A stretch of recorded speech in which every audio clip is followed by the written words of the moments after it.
आशा करता हूँ आप लोग बहुत अच्छे होंगे। नमस्कार साथियों, स्वागत है आप सभी का एक नई वीडियो में। यदि चैनल पर पहली बार विजिट किए हैं तो कृपया चैनल को सब्सक्राइब करें और बेल आइकन को प्रेस करें ताकि इस तरह की वीडियो का नोटिफिकेशन आप तक पहुंच सके। ये खबर आपको गुस्सा दिलाएगी और गुस्सा दिलाने का कारण ये है कि सऊदी अरब पूरे अरब वर्ल्ड का जो सबसे ताकतवर और सबसे बड़ा देश है, उसने भारत को पाकिस्तान वाली कैटेगरी में रख दिया है।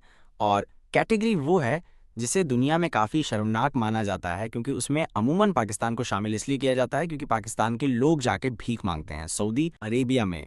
और इसीलिए इस कैटेगरी में पाकिस्तान को रखा जाता था, क्योंकि अब इसमें भारत समेत टोटल 12 और देश शामिल हो चुके हैं। लेकिन मैं आपको पहले ही कह दूं कि गुस्सा आपको ज़रूर आएगा, लेकिन बात कुछ हद तक सऊदी अरब की सही भी है। ऐसा मैं क्यों कह रहा हूँ, खबर जान लीजिए, समझ जाएंगे। दरअसल हुआ यह है कि सऊदी अरेबिया ने कल ऐलान किया कि वह भारत समेत 14 देशों को एक नई लिस्ट में डाल रहे हैं, जिसके तहत इन तमाम 14 देशों पर वीज़ा बैन लगाया जा रहा है।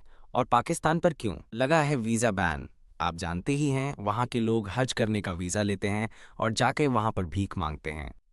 उनका सबको पता है भारत के लोगों पर क्यों लगाया गया है वीज़ा बैन। दरअसल इसके कारण उन्होंने ये बताया कि भारत से बहुत सारे लोग पहले तो ओवरस्टे करते हैं, यानी कि जितने दिन का वीज़ा होता है उससे ज़्यादा दिन रहते हैं, फिर उसके बाद वीज़ा का गलत इस्तेमाल भी करते हैं। दरअसल सऊदी अरब में भले ही आप वहाँ पे काम करते हो, आप बिजनेस करते हो या फिर टूरिस्ट के तौर पे जाते हैं, तो ऐसा नहीं कि आपने मुंह उठाया और आप हज करने चले गए। नहीं, दरअसल आप चाहे रहते हैं या फिर नहीं रहते, आपको रजिस्ट्रेशन करना अनिवार्य होता है, क्योंकि हर देश का एक फिक्स कोटा होता है। फलाने देश से सिर्फ इतने आदमी ही एक साल में हज करने जा सकते हैं। और जो ये कोटा अलॉट किया जाता है, ऐसा नहीं कि सऊदी अरेबिया अपनी दादागिरी दिखाना चाहता है कि जी हमारी अनुमति से आपको यहाँ पर हज करने को मिलेगी।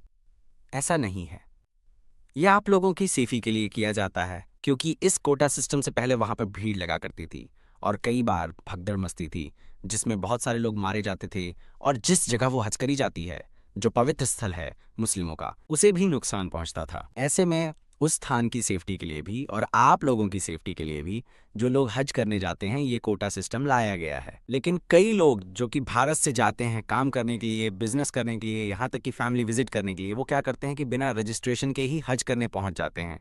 और वहाँ पर इतनी भारी भीड़ अब होने लगी है कि वहाँ पर दुर्घटना का भी खतरा होता है। और आपको याद होगा कि अब से 2 साल पहले तो दुर्घटना हो भी गई थी, जिसमें करीबन 2 दर्जन से ज़्यादा लोग मारे भी गए थे। इसीलिए अब सऊदी अरब ने ऐसे देशों के लोगों को आइडेंटिफाई किया है जो कि वीज़ा के गलत इस्तेमाल से हज करने की जो नियम है उसका उल्लंघन करते हैं। और इसमें आप हैरान होंगे कि भारत और पाकिस्तान टॉप पर आए हैं। जी हाँ, और इनके साथ बांग्लादेश, मिस्र, इंडोनेशिया, इराक, यहाँ तक कि Nigeria, Jordan, Algeria, Sudan, Ethiopia, Tunisia, Yemen और मोरक्को हैं। यानी कि टोटल 14 देशों के नागरिक हैं। और अब इन 14 देशों पर वीज़ा बैन लगा दिया गया है जून के महीने तक। जी हाँ, जून के महीने तक सऊदी अरब की सरकार क्या करेगी कि अपना पूरा सिस्टम फिक्स करेगी और ऐसा सिस्टम तैयार करेगी कि कोई भी वीज़ा का उल्लंघन ना कर पाए, और उसके बाद फिर से वीज़ा जारी करना शुरू किए जाएंगे। लेकिन इसकी मार कौन झेल रहा है? आम आदमी जो कि सऊदी अरब में कमाने जाता है, या फिर वो लोग जिनके परिवारजन सऊदी अरेबिया में काम करते हैं, वो वहाँ पे फैमिली विजिट करना चाहते हैं, वो नहीं जा पाएंगे।